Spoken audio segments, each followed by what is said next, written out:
Magandang araw mga kabayan, nagbabalik po muli ang inyong lingkod upang magbigay sa inyo ng mga bago at nagbabagang mga balita. Naku po, ito na ang dakilang pagbubulgar. KMJS, ginulat ang mga taong bayan sa sinabi ni Jessica Soho sa kanyang panayam. Isa na naman tong tambaluslos na to, masyado nang namimihasa sa sobrang pangungupit sa kaban ng bayan. Sinabi din niya sa kanyang panayam na hindi raw kurakot si Marcos Jr. at si Liza Smugs at si pinsang tambaluslos Romualdez ang tunay na kalaban ng bayan at ng taong bayan. Huwag ka nang magpapaandar sa asawa mong ahas at sa pinsan mong mukhang piso.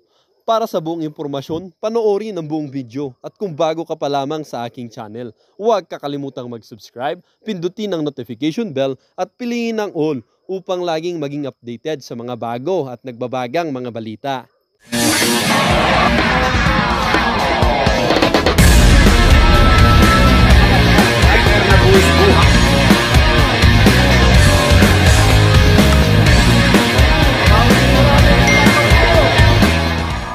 Ang issue ngang ito ay naging usap-usapin din sa social media.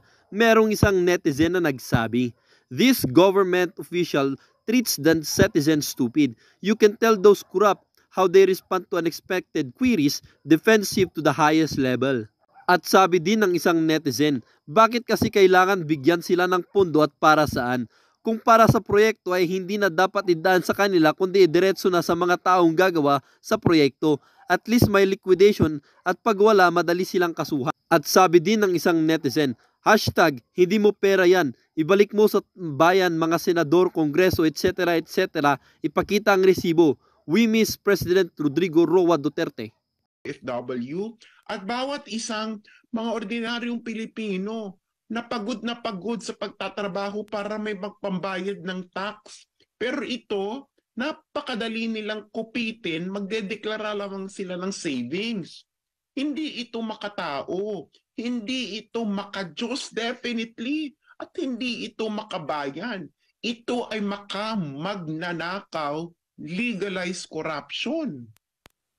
Ang kainaman lang ngayon sa panahon natin ngayon ay wala nang monopolyo sa impormasyon dahil easy access ng ating mga kababayan sa mga information through the advent use of social media. Ngayon, sa messaging mo na yan, SAS, at sa iyong assessment sa mga nangyayari ngayon sa Pilipinas, do you think mas lalo pa nilang ginagalit ang taong bayan dahil sa sunod-sunod na mga nangyayari ngayon at na mga issue at mga tinatanong na issue ng korupsyon sa pamahalaan? I think nagagalit talaga ang taong bayan, no? May hangganan ang lahat eh. Ang corruption ay kinonsiderang national security threat. So may makikita, pag ginawa mo yan, magkakaroon ngayon ng war on corruption. Pero anong ginagawa ng pamahalaang ito? Meron silang war on bloggers, no? Na pinamumunuan ng Presidential Communications Office. Pero hindi mo makikita ang Presidential Communications Office o ang presidente o kung sino mang mga opisyalis na magdedeklara ng war on corruption. Di ba? Bakit? Bakit ayaw nila? Ang corruption is a national security threat. Pero ayaw nilang i-consider yan. So ang ginawa nila, yung mga nag-e-expose ng katiwalaan ng ilang dekada ng legalized corruption sa Kongreso, yan ang kanilang tinatarget. Tingnan nyo nga si Ka Eric saka si Loren, pinakulong pa. Di ba? Natakot lang yung Kongreso dahil ang mga PMAers ay nagsulat ng open letter in support of Ka Eric and Loren. SAS, nakikita mo ba yung pagkakaroon ng chilling effect? Kasi nabanggit mo yung mga red flag eh. Lalo pat nababanggit sa Article 3, Section 4 ng ating 1987 Constitution, yung ating freedom of speech and freedom of expression, kung nagawa nila sa mga political blogger at mga scholar gaya mo, at kung nagawa nila sa SMNI na where in fact ang aming tahak dito ay for nation building, di hamak na mas magagawa nila sa ordinaryong Juan at Juana de la Cruz. Diba? Yung mga PMAers nga, nagpapasalamat ako dun sa mga PMAers, no? Saka yung isang si Captain, ano nga pangalan ng Captain na naglabas ng manifesto of withdrawal of support? Si retired Captain Dado Enrique, ano yun? Barod yun ng Class 83 ng PMA.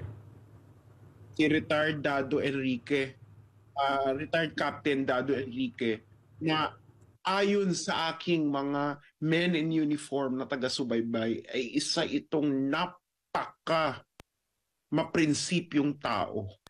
Kaya nga maaga itong nawala sa serbisyo at makikita mo naman, no, napakapayak ng pamumuhay. Nagpapasalamat nga ako sa kanya at ini-emphasize itong legalized corruption. At itong MOOE na issue na ito ay ang isa sa mga hinighlight nila. So, nagpapakita MG at Admar na ang aking ginawa noon, no, ay may pinatunguhan at nakinig ang mga dapat makinig. Ako kasi, MJ at Admar, itong legalized corruption na ito na over 30 years na. This is the very definition of oppression. Okay? This is a systemic plundering of Filipino people hidden behind the cloak of legality. Ngayon, kung hindi natin ito babaguhin, wala tayong patutunguhang bansa dahil hindi natin ma-resolve itong napakasimpleng problema na ito. Hindi ba? Wala pong dahilan para hindi natin gayahin ang sistema sa US Congress na every quarter, ang bawat isang congressman, bawat isang senador ay merong transparent na statement of disbursement kung saan napupunta ang bawat sentimo na pinaghirapan ng bawat isang manggagawang Pilipino, bawat isang OFW, bawat isang payak na Pilipino sa kanilang binabayad na buwis. Hindi ba? Gaano ba kahirap yun? Hindi naman ganun kahirap yung ginagawa nila na sa US Congress. Tingnan nyo po yun. I-research nyo yan sa Google para makakita kayo kung anong sistema sa ibang bansa. Statement of disbursement ng US Congress, makikita nyo kung gaano kadetalyado. Hindi ba? Kasi hindi ito alam ng ating mga mamamayan na na pwede pala yung ganong sistema. Hindi ba? Pero ito namang ating mga mambabatas, ayaw nilang baguhin ang sistema. Kasi alam mo, sa ordinaryong Pilipino naniniwala tayo, no? Kung gusto, maraming paraan. Kung ayaw, maraming dahilan. So ang nakikita ngayon natin dito sa ayaw nila sa pag-liquidate with resibo up to the last centavo ng kanilang MOOE, makikita nila dito ay ayaw nila dahil puro sila dahilan, puro sila excuses. Bibigyan ko kayo ng magandang example. No? I'm pretty sure gusto nyo itong example nito na congressman na to. Si Migs Nograles. Si Migs Nograles ng PBA party list. Mapapahamak ba kayo dito pag sinabi ko si Migs Nograles? Gora Bells. Oo, naka-live naman tayo sa online, Ben. Si Migs Nograles sa PBA party list. Tinanong siya ng mga sumusubaybay sa kanyang Facebook account. Tinanong siya, may resibo ba kayo ng MOOE ninyo? Tapos naglagay ng hashtag, hindi mo pera yan. Alam mo ang sagot nito ni Migs Nograles? Sabi niya, pumunta kayo dito sa office ko, samahan pa kita sa COA, ganyan. Yan ba ang sagot ng isang matinong congressman? Yan bang isang sagot ng hindi magnanakaw? Ng hindi nangungupit? Kasi kung hindi ka kumukupit, dapat ang sagot mo, okay, ipopost ko po dito sa aking Facebook ang statement of disbursement po ng pera ng taong bayan na ginamit ng aking opisina. Makikita nyo po dyan ang detailed disbursement up to the last centavo. Bakit kailangan mo papuntahin ang iyong amo? Ang iyong amo ay ang mamamayang Pilipino sa iyong opisina para makakuha sila ng resibo kung papaano mo ginastos ang kanilang pera. Hindi ganito ang nangyayari sa pang-araw-araw na buhay. Can you imagine kung ginanyan mo ang amo mo?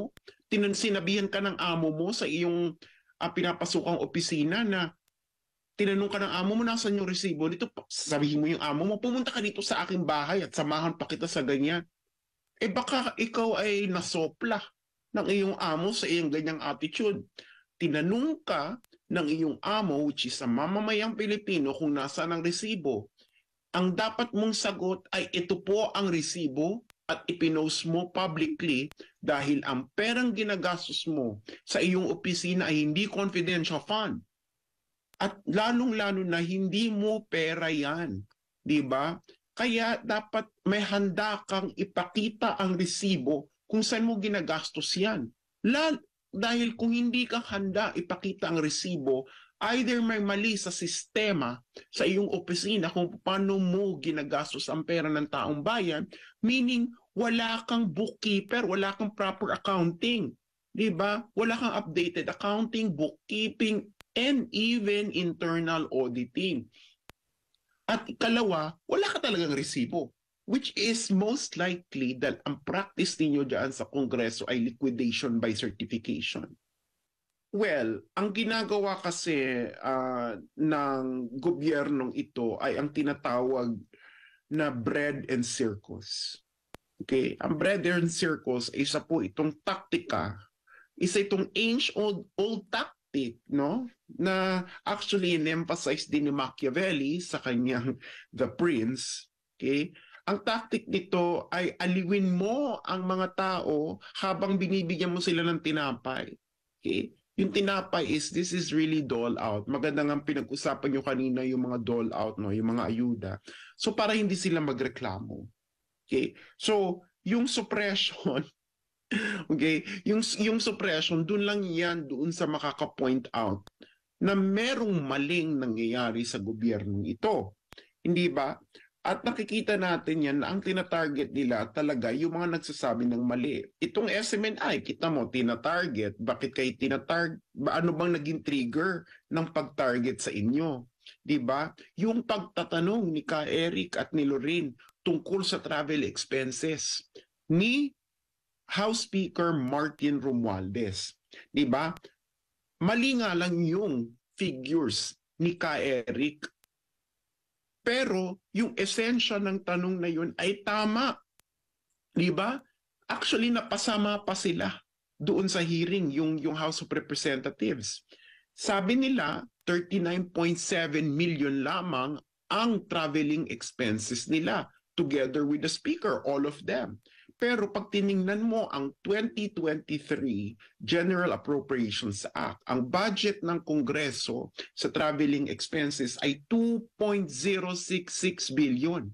Eh kailan ba nagkaroon ng hearing? Di ba November? November yung hearing.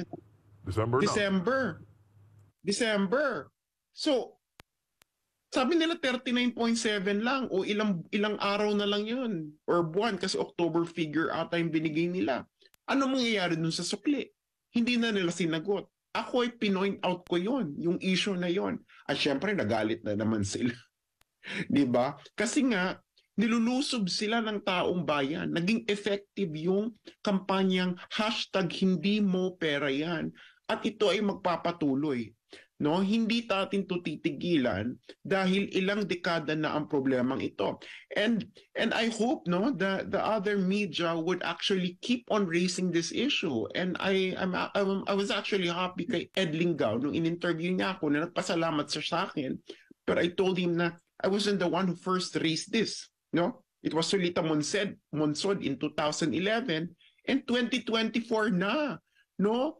Hanggang ngayon, hindi pa rin natin nababago itong sistemang ito. Bakit hindi natin gayahin ang bansang Amerika na ang US Congress nila ay may statement of disbursement every quarter? Makikita mo doon ang ginagastos ng bawat isang senador at congressman up to the last centavo kung saan napunta, parking ba yan, telepono, etc.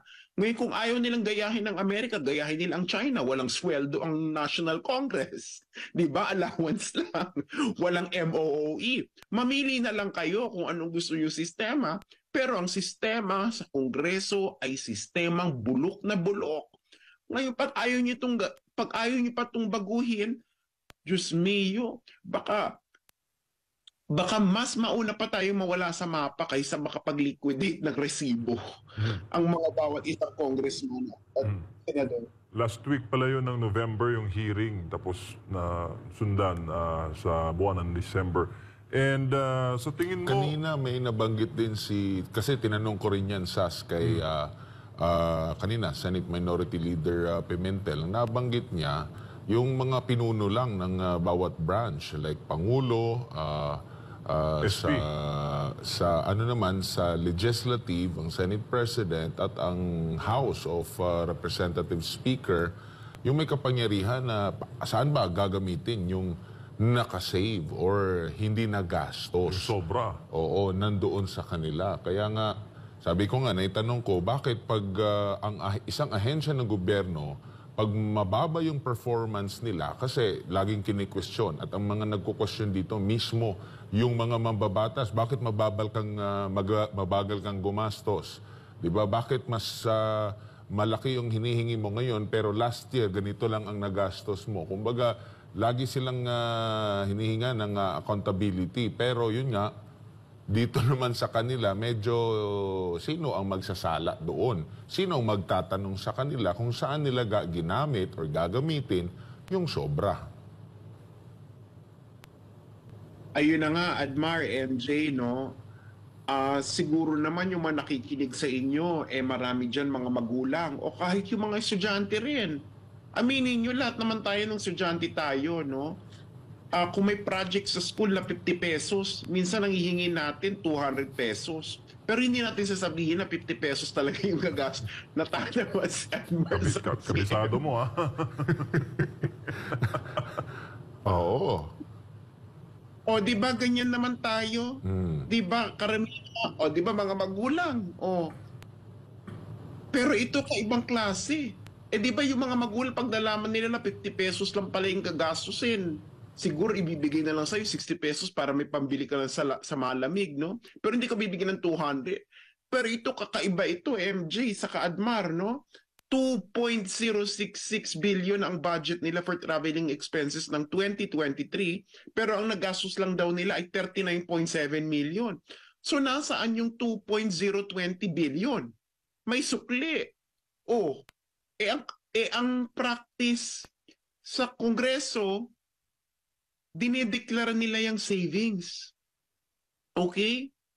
Tapos gagamitin sa ibang bagay. Ngayon, paano kayo nagkaroon ng savings na 2.020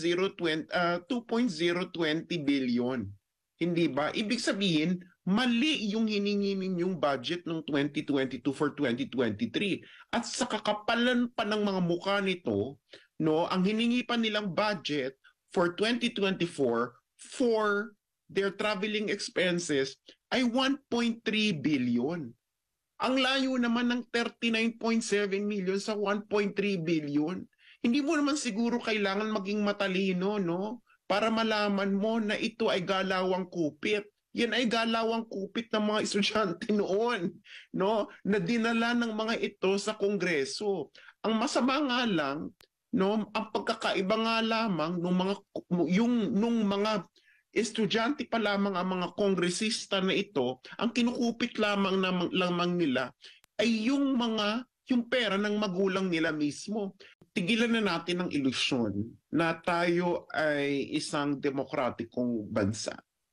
Ang katotohanan niyan, ang ating bansa ay pinapatakbo ng oligarko. Yan ay pinoint out ni Pangulong Duterte nang siya'y presidente, di ba? Na ang mga presidente ay usually dinidikta ng mga mayayaman sa Maynila.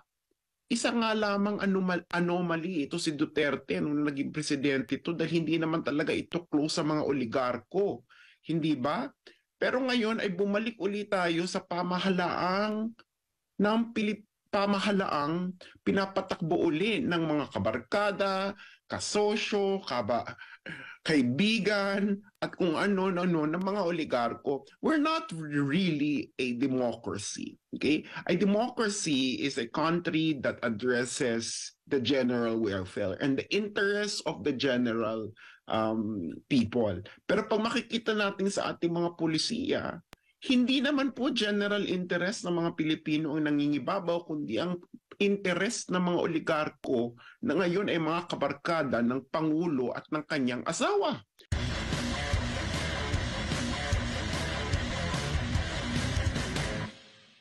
Proud SAS ang pamahalaan sa pagsasabi na ang Pilipinas ay isang democratic country. Itong mga nangyayaring censorship ngayon, nakaranas din ng SMNI ng censorship nang mawala yung aming Facebook at YouTube pages na milyon din po ang following. Nararamdaman mo po ba ang demokrasya kung magpapatuloy ang ganitong trend sa Pilipinas?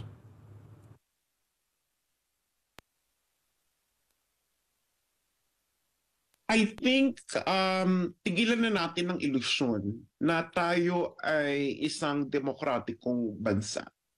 Ang katotohanan niyan, ang ating bansa ay pinapatakbo ng oligarko. Yan ay pinoint out ni Pangulong Duterte nang siya'y presidente, di ba? Na ang mga presidente ay usually dinidikta ng mga mayayaman sa Maynila. Isa nga lamang anomaly ito si Duterte nung naging presidente ito dahil hindi naman talaga ito close sa mga oligarko. Hindi ba? Pero ngayon ay bumalik ulit tayo sa pamahalaang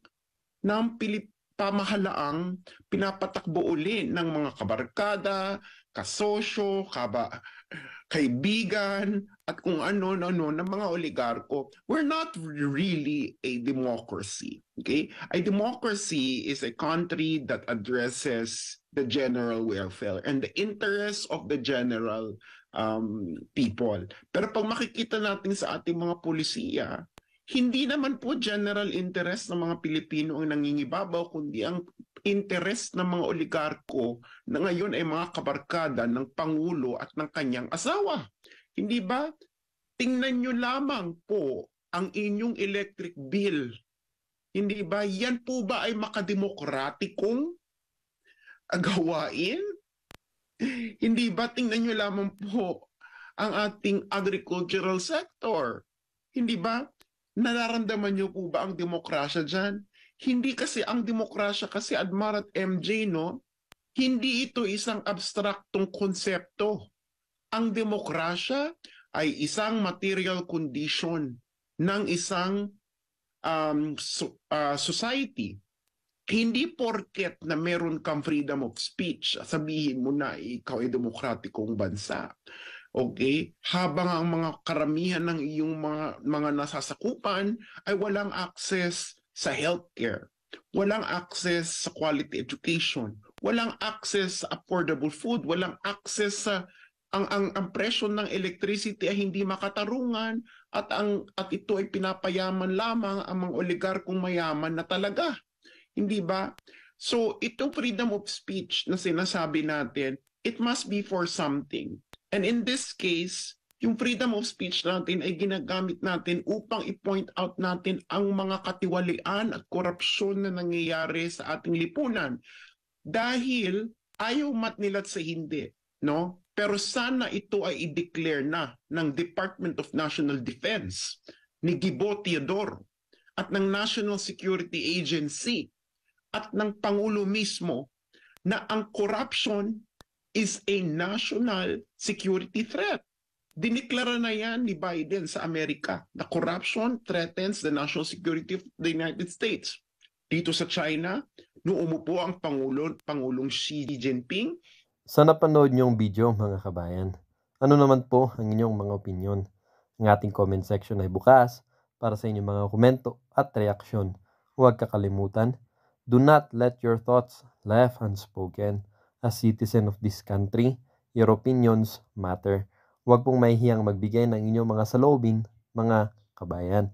At syempre, huwag nyo din pong kakalimutan i-share ang video ito upang inyong mga kaibigan at kapamilya ay maging aware din sa kung anong nangyayari sa ating bansa. Huwag din kakalimutang mag-iwan ng like. Hanggang sa muli!